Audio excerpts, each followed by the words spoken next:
오늘 우리들에게 주신 하나님의 말씀 신약성경 야고보서 5장 12절부터 18절까지 말씀입니다.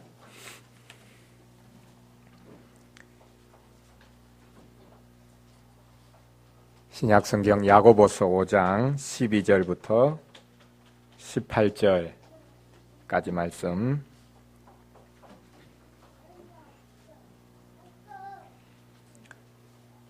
하나님의 말씀을 들으시기 바랍니다.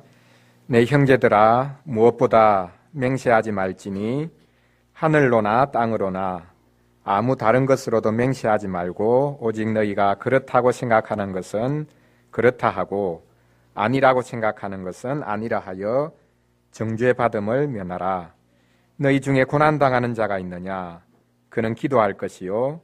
즐거워하는 자가 있느냐? 그는 찬송할지니라.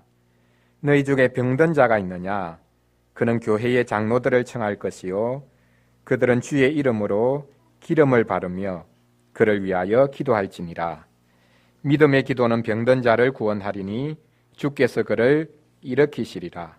혹시 죄를 범하였을지라도 사하심을 받으리라. 그러므로 너희 죄를 서로 고백하며 병이 낫기를 위하여 서로 기도하라. 의인의 간구는 역사하는 힘이 크민이라. 엘리야는 우리와 성정이 같은 사람이로되 그가 비가 오지 않기를 간절히 기도한 적 3년 6개월 동안 땅에 비가 오지 아니하고 다시 기도하니 하늘이 비를 주고 땅이 열매를 맺었느니라. 아멘.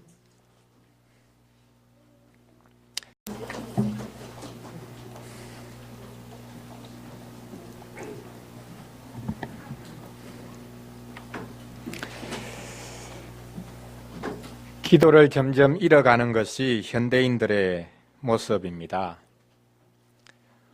얼마 전까지만 하더라도 종교를 믿든지 믿지 않든지 다 기도하는 일에 익숙했습니다. 지난주 말씀에 나왔던 대로 농사 짓던 시절에는 자연히 하늘을 의지할 수밖에 없었습니다. 사람들은 하늘에 계신다는 하느님을 믿고 하느님께 기도했습니다. 그런데 자연을 지배했다고 자부하는 현대인들은 이제 더 이상 기도하는 능력을 잃어버렸습니다. 기상마저 과학기술로 좌우할 수 있다고 생각하고 있습니다. 한 번씩 눈폭탄을 맞으면 그런 자랑이 얼마나 쓸데없는 것이었는가 하는 것이 드러나지만 말입니다. 물론 현대인들도 기도하기는 합니다. 하지만 그 기도의 대부분은 개인적인 하소연에 불과한 것을 볼 수 있습니다. 막연한 신에게 빌고 기도합니다. 그것도 자신의 문제가 절박했을 때 소리치는 것 정도입니다. 자신이 기도를 하는데 그 기도를 듣는 인격적인 신이 있다라는 것을 믿지 못하는 기독교인들이 많습니다. 그들에게 기도는 자기 자신과의 대화, 즉 독백에 불과합니다. 여러분들은 어떻습니까? 열심히 기도하면서도 정작 그 기도가 자기 독백이든지 아니면 하나님께 민원을 제기하는 것 정도는 아닙니까? 오늘 본문은 야고보서의 결론인데 놀랍게도 기도에 관해 말씀하고 있습니다. 고난 가운데 있는 이들에게 기도하라고 당부하고 있습니다. 욕심에 사로잡혀 시험받고 있는 이들에게 기도하라라고 당부하고 있습니다. 가진 자들과 가지지 못한 자들이 서로 다투고 있는데 기도하라라고 당부하고 있습니다. 사실 기도가 자연스러운 것은 아닙니다. 기도는 힘겹게 해야 하는 그 무엇입니다. 그만큼 우리는 우리 자신의 능력을 아직도 의지하고 있습니다. 오늘은 고난 가운데 하나님께 올려드릴 기도에 관해 살펴보겠습니다. 오늘 본문에서는 기도의 세 가지 측면에 관해서 말씀하고 있습니다. 첫째로는 기도하되 말씀을 붙잡고 기도하라 라고 말씀하고 있습니다. 둘째는 기도하되 교회를 의지하며 기도하라 라고 말씀하고 있습니다. 마지막으로는 기도하되 기도의 능력, 약속에 근거한 기도의 능력을 믿고 구하라 라고 말씀하고 있습니다. 첫째로는 하나님의 말씀으로 기도하라는 것입니다. 오늘 본문은 야고보서의 결론 부분입니다. 역시 명령어로 가득 차 있습니다. 기도하라고 합니다. 찬송하라고 합니다. 교회 장로를 부르라고 합니다. 고난당하는 자, 즐거워하는 자, 병든 자를 향한 각각의 권면입니다. 그런데 이 세 사람은 다른 종류의 세 사람을 가리키는 것은 아닙니다. 고난당하는 자가 따로 있고 즐거워하는 자가 따로 있고 병든 자가 따로 있다. 전혀 다른 사람에 대한 이야기가 아니라는 말입니다. 고난당하는 자가 곧 즐거워하게 될 자요. 즐거워하게 될 자가 다음 순간에 병에 걸릴 수 있는 자입니다. 우리는 앞날을 모릅니다. 지금 고난당한다고 해서 그것이 영원히 계속될 것이라고 생각할 필요가 없습니다. 언젠가는 즐거움이 올 것입니다. 즐거움이 왔을 때 또한 그것이 영원히 계속될 것이라고 생각해서는 안 됩니다. 다음 순간에 병든 상황에 처할 수 있습니다. 우리는 모든 상황을 하나님께 맡겨야 합니다. 내가 주관하고 통제할 수 있는 일이 아닙니다. 야고보 선생이 가장 먼저 기도하라 라고 명령하고 있는데 이것은 고난당하는 자들을 향한 명령입니다. 이 고난이 어떤 고난입니까? 외부에서부터 들이닥친 핍박이 아닙니다. 야고보서에서 계속해서 이야기했듯이 교회 안에서 일어나는 시험입니다. 교인들로 인해 일어나는 시험입니다. 욕심 때문에 자초한 시험입니다. 그 시험의 때에는 불평하기 쉽습니다. 원망하기 쉽습니다. 정죄하기 쉽습니다. 그래서 불평하지 말라, 원망하지 말라, 정죄하지 말라라고 말했습니다. 신자들은 불평하지 말고 정죄하지 말아야 합니다.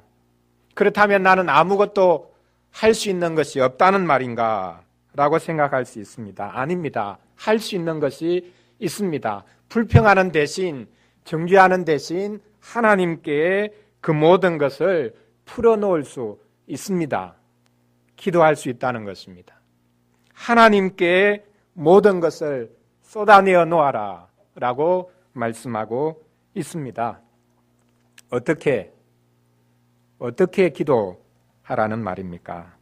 우리가 12절 말씀을 볼 필요가 있습니다.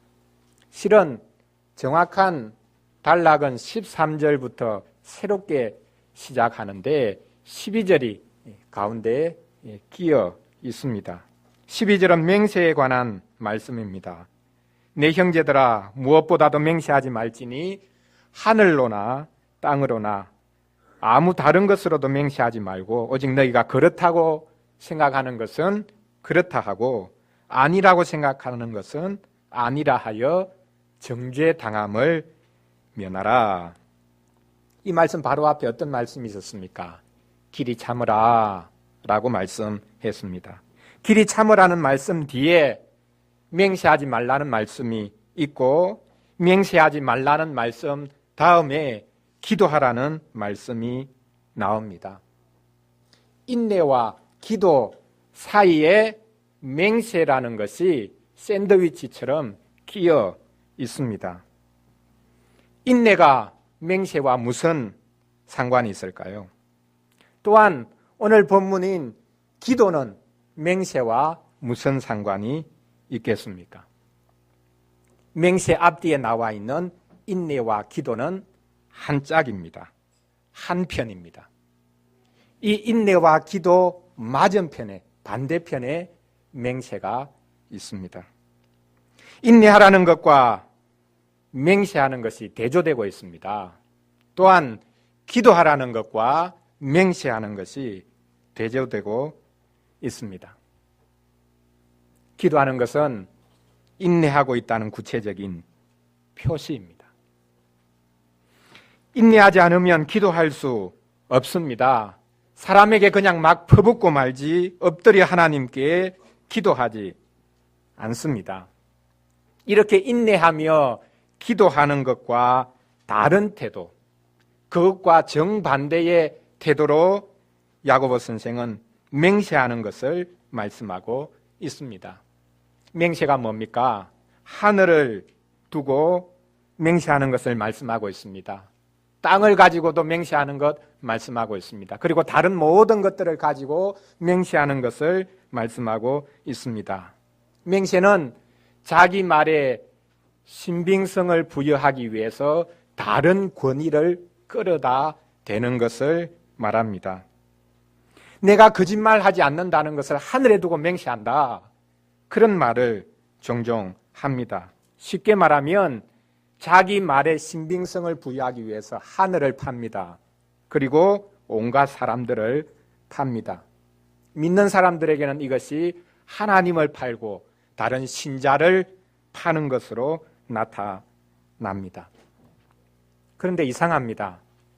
누가 하나님을 팔겠습니까? 하나님을 파는 것은 착취하는 사람들이 주로 하는 것이 아니겠습니까? 하나님의 이름으로 맹세하는데 나는 착취하지 않았다 라고 말하지 않겠습니까? 착취하는 사람은 자신을 변명하기 위해서 하나님을 팔기 쉽습니다. 그런데 착취당하는 사람도 하나님의 이름을 이용할 수 있습니다. 착취당하는 사람이 왜 하나님을 팝니까? 왜 하나님의 이름으로 맹세를 한다는 말입니까? 어떻게 착취당하는 사람이 하나님과 신자를 판다는 말입니까? 여기 맹세는 실은 하나님의 이름을 덜먹이지만 결국 자기 말을 하는 것을 가리키고 있습니다. 착취당하는 사람은 힘이 없으니까 뒷담화를 많이 합니다. 말을 많이 합니다. 소리를 많이 칩니다. 울분을 많이 터뜨립니다. 그러나 우리는 옳은 것은 옳다고 하고 그런 것은 그러다고 말하고 끝내야지 하나님의 이름을 덜먹이면서 맹세하거나 저주해서는 안 됩니다. 신자는 하나님의 말씀을 듣고 하나님의 말씀을 말해야지 자신이 당했다고 해서 온갖 저주하는 말들을 쏟아내어서는 안 됩니다. 착취당하는 사람은 사람에게 원망하지 말고 하나님께 기도해야 합니다. 하나님께 기도하는 것만큼 고상한 것이 없습니다. 하지만 야고보 선생은 경고하고 있습니다. 하나님께 기도하는 것이 하나님을 파는 것이 될 수 있다라고 경고하고 있습니다. 기도가 헛된 맹세처럼 하나님을 팔고 온갖 것을 파는 것이 될 수 있습니다. 우리는 예수님이 말씀하신 바리새인과 세리의 기도를 알고 있습니다. 성전에 올라가서 기도한 두 사람이 있었습니다. 바리새인과 세리입니다. 바리새인은 그만한 태도로 서서 세리를 힐끗힐끗 쳐다보면서 자신은 저런 죄인과 다르다고 하나님 앞에 큰 소리를 쳤습니다. 자신은 하나님께서 요구하시는 모든 경건한 행위를 다 했다고 하나님 앞에 아뢰입니다. 자랑합니다. 세리는 한쪽 구석에 엎드려져서 고개를 들지 못하고 자신이 죄인이라고 말하면서 가슴을 칩니다. 자, 바리새인과 세리가 있습니다. 착취당하는 사람은 바리새인과 세리 중 어느 쪽에 서기가 쉽겠습니까? 바리새인 쪽에 서기 쉬울 것입니다. 생활 속에서는 착취를 당했는데 기도 속에서는 착취하는 자가 될 수 있다는 사실입니다. 생활 속에서는 약한 자였는데 기도 속에서는 강한 자가 되기 쉬운 것입니다. 착취당했다는 것이 만사에 면죄부를 주는 것이 아닙니다. 착취당한 것이 말을 함부로 내뱉는 것에 면죄부를 주는 것이 아닙니다. 착취당했다는 것이 하나님께 나아갈 수 있는 자격증을 부여해 준 것이 아닙니다. 착취당한 자가 기도하면서 하나님을 팔기 쉽다라는 것을 생각해야 하겠습니다. 물론 우리는 하나님을 향해 얼마든지 불평하고 원망할 수 있습니다. 하나님을 신뢰하고 믿기 때문에 우리는 하나님께 불평하고 하나님께 원망도 늘어놓습니다. 그렇다고 해서 착취당했기 때문에 하나님이 이제부터 내 편이 되었다라고 생각해서는 안 됩니다. 착취당했으니 이제 나에게는 기도의 자동 기계가 작동되기 시작했다고 생각해서는 안 됩니다. 내가 착취당했으니 이제 하나님께서는 내가 기도하는 대로 들어주실 것이다 라고 생각해서는 안 된다는 말입니다. 말씀을 붙들지 않고서는 우리의 기도가 헛되기 쉽습니다. 그럼 이제 두 번째로 기도와 교회와의 관계로 한번 넘어가 보겠습니다. 헛된 맹세를 하지 말고 말씀 붙잡고 기도하라고 했습니다. 그 다음에는 자기 문제로 기도하는데 교회를 의지하고 교회에 속해서 기도하라 라고 말씀하고 있습니다. 14절에 가보면 갑자기 병든 자의 문제를 언급하고 있습니다. 병든 자는 교회 장로를 청하라고 합니다. 교회의 장로가 병을 치유해 줄 수 있는 능력이 있겠습니까? 왜 교회 장로를 부르라고 하는 것입니까? 병원에 가지 않고 말입니다. 당시 기독교인들이 살던 사회에도 병원은 있었습니다. 당시의 병자들은 의사를 불러서 치료를 받았습니다. 그런데 당시 의사들은 이방신전, 특히 의학과 치료의 신인 아스클레피우스 신전에 사제들인 경우가 많았습니다. 그래서 그들은 병자들에게 가서 치료를 하고 그 신의 이름으로 기도를 해 주었습니다. 요즘 병원에 가는 것과 의술의 도움을 받는 것과는 전혀 다른 상황이었다라는 사실입니다. 하나님을 믿는 이들은 그들을 부를 수가 없습니다. 병을 고쳐달라는 것이 아니라 와서 그 신의 이름으로 기도를 해달라라는 것이기 때문에 그 신이 병을 낫게 해주실 것이다. 그 믿음으로 부르는 것이니 그런 의사를 부를 수가 없습니다. 믿는 이들은 하나님과 우상 사이에서 선택해야 했습니다. 그래서 믿는 이들은 의사를 부르는 것이 아니라 교회의 장로들을 청했습니다. 의사가 아닌 장로가 병든 자를 위해서 할 수 있는 게 뭐겠습니까? 교회 장로들은 병든 자를 위해서 기름을 바릅니다. 이 기름은 거룩한 기름인데 고대 교회는 병든 자를 위해 기도하면서 기름을 바르는 예식을 거행했던 것 같습니다. 이 기름은 다름 아닌 성령님의 기름 부으심을 상징적으로 가리키고 있었습니다. 직분자로 세움을 입을 때에 기름을 부어서 성령님께서 친히 그에게 임하셨다라는 것을 보였을 뿐만 아니라 이제는 병든 자에게도 기름을 부어서 치유하는 의식을 거행했습니다. 이방 신전의 사제가 행하는 온갖 의식과 의술과는 달리 하나님께서 교회를 통해 자기 백성들의 병, 연약함을 치유해 주신다, 돌아보아 주신다라는 것을 보이기 위한 것, 그것이 바로 기름을 바르는 것이었습니다. 기름 자체가 거룩하다거나 기름 자체에 특별한 효력이 있었다는 것을 말하는 것은 아닙니다. 그 기름을 바르면서 성령님의 도움을 간구하며 기도할 때에 하나님께서 자기 백성들의 연약함을 긍휼히 여겨 주신다라는 것을 보인 것입니다. 교회를 의지할 때에 하나님께서 크신 긍휼을 입혀주십니다. 하나님께서 교회에 세우신 직분사역을 통해 자기 백성의 연약함을 돌아보아 주신다라고 오늘 본문에서는 말씀하고 있습니다.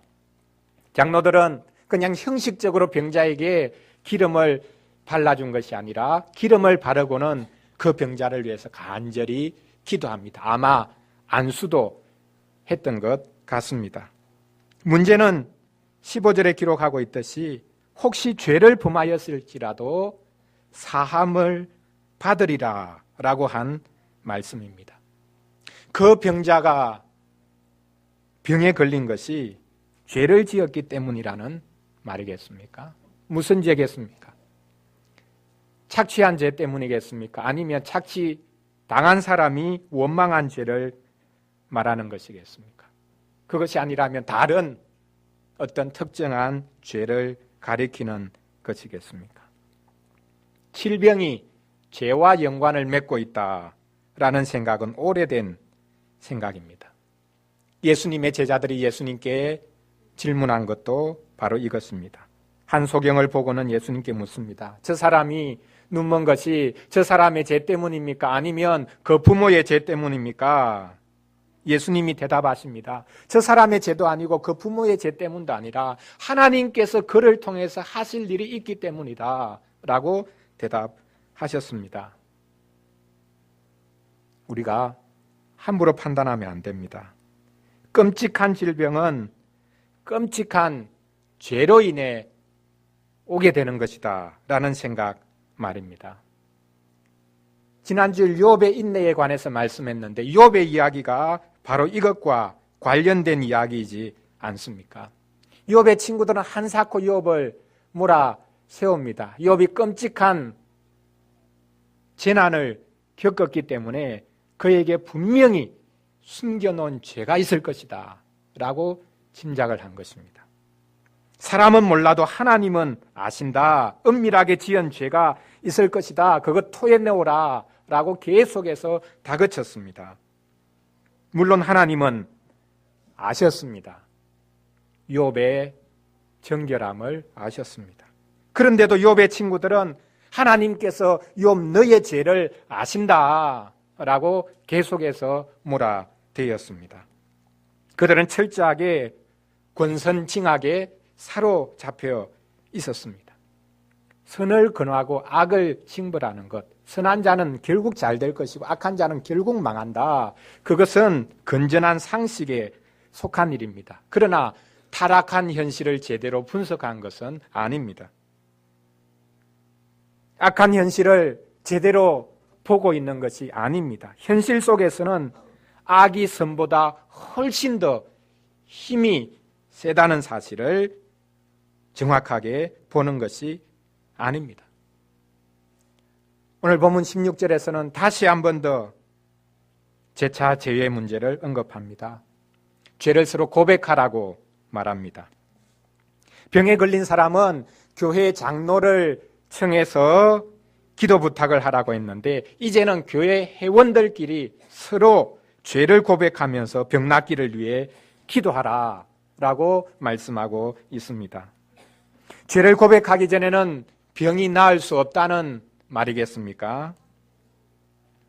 독일의 유명한 신학자 디트리 본헤프는 신도의 공동생활이라는 책에서 바로 이 구절, 너희가 서로 죄를 고하라.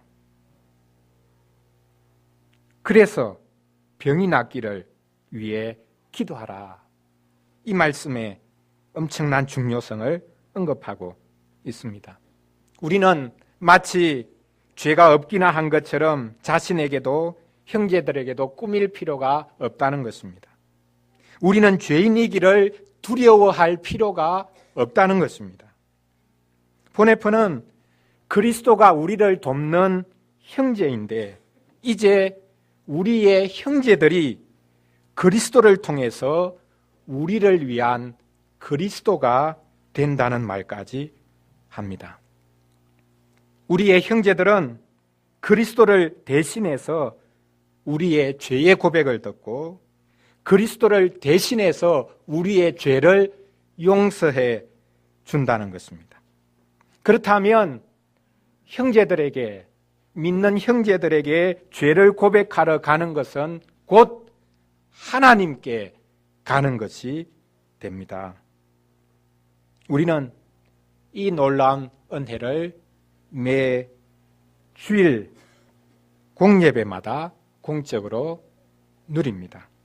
공적인 재고백의 시간, 그리고 공적으로 용서의 말씀을 선포하는 시간을 통해서 우리의 죄가 용서되는 은혜를 누리고 있습니다. 우리는 고난 가운데서도 죄악 가운데서도 기도해야 합니다. 하나님께 기도하되 교회 안에서 기도해야 합니다.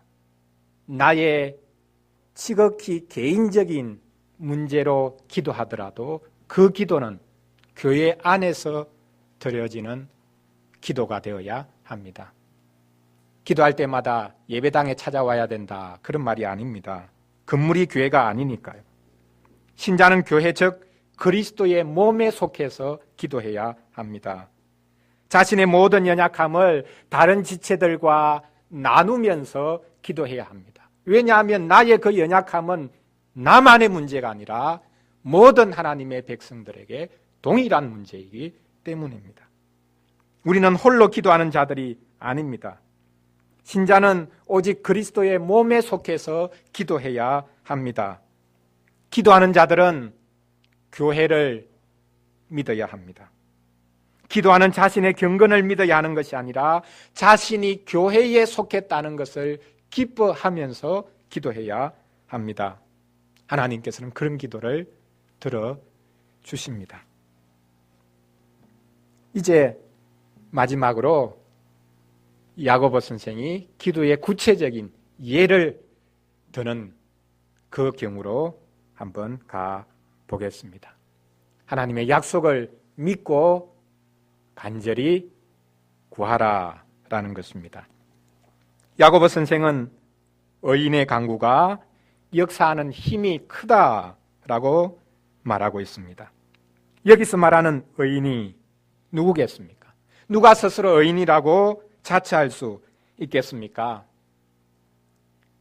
예수님이 비유를 드셨던 바리새인과 세리의 기도를 생각을 했는데요.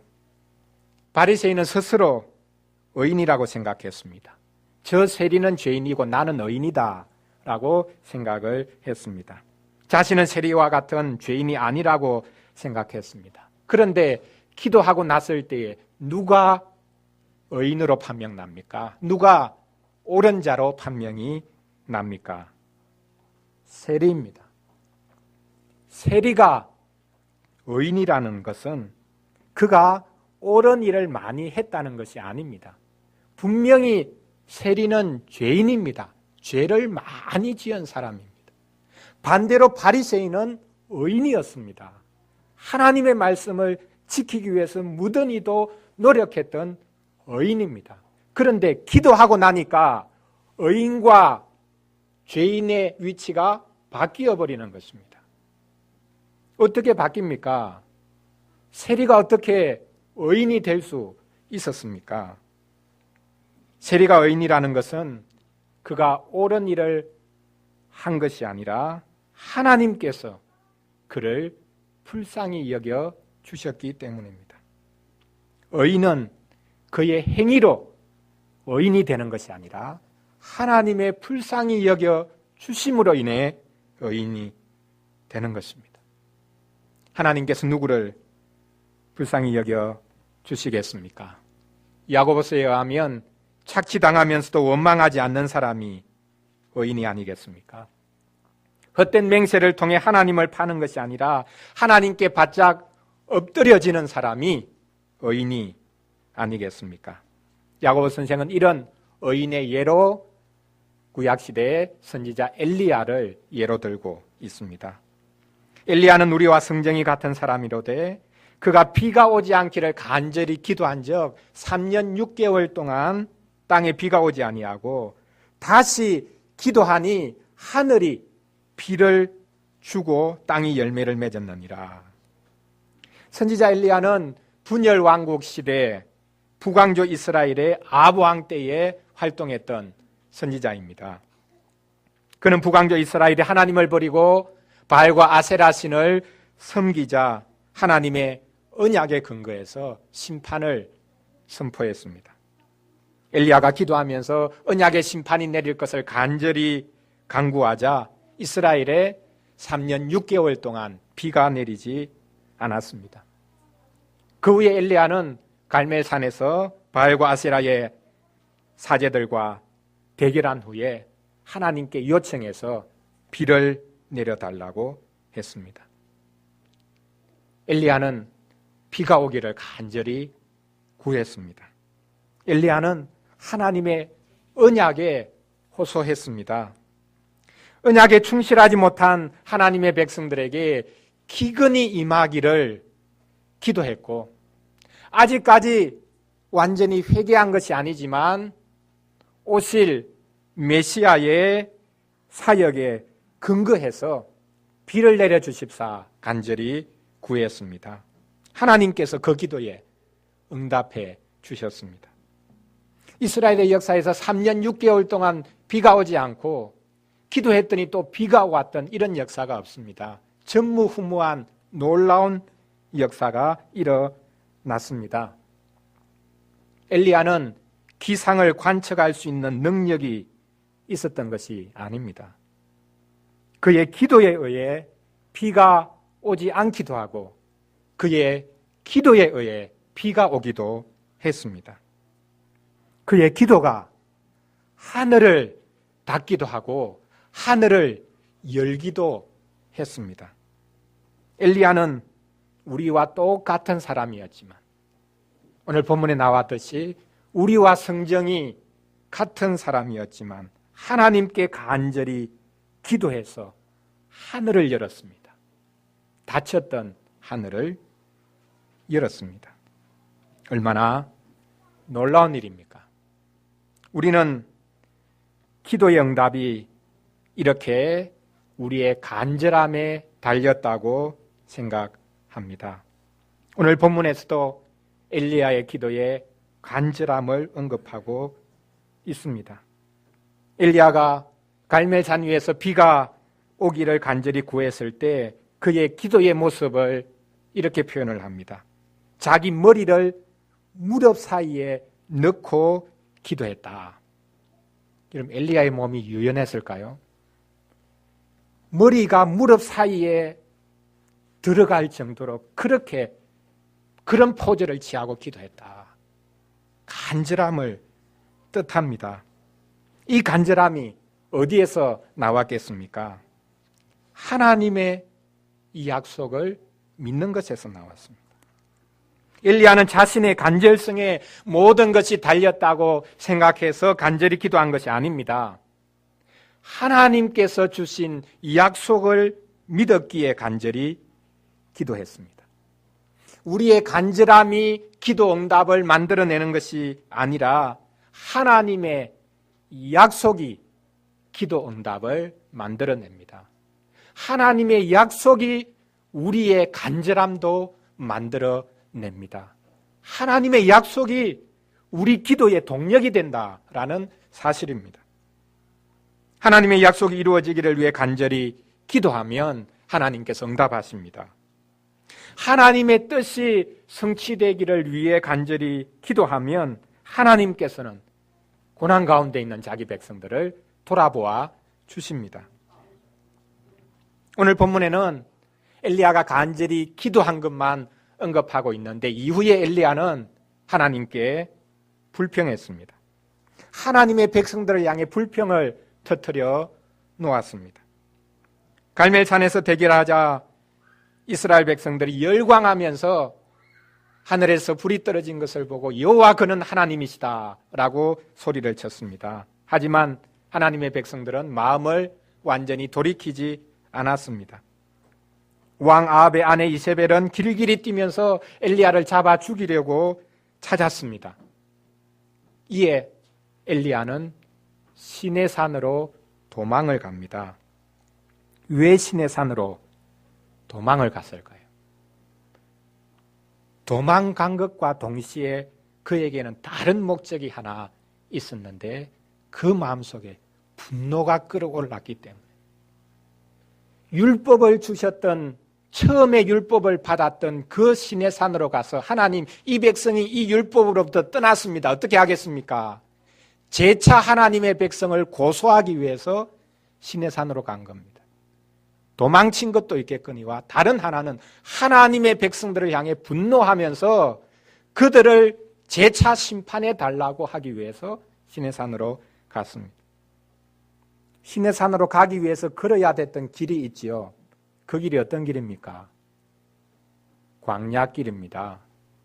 이스라엘 백성들이 걸었던 광야길입니다. 과거에 자기 조상들이 걸었던 그 길을 지금 엘리야가 다시 거꾸로 역순으로 걸어서 지금 시내산으로 갑니다. 그 길을 걸으면서 엘리야가 뭘 느껴야 했겠습니까? 끊임없이 매일마다 하나님을 향해서 불평하고 반역했던 자기 조상들을 하나님이 얼마나 오래 참아주셨는가. 그것을 그는 그 길을 걸으면서 전혀 느끼지를 못했습니다.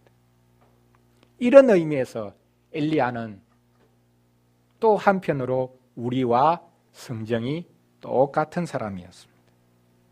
엘리야도 핍박당하면서 엘리야도 착취당하면서 불평하고 원망했습니다. 엘리야도 끝까지 참았던 것은 아닙니다.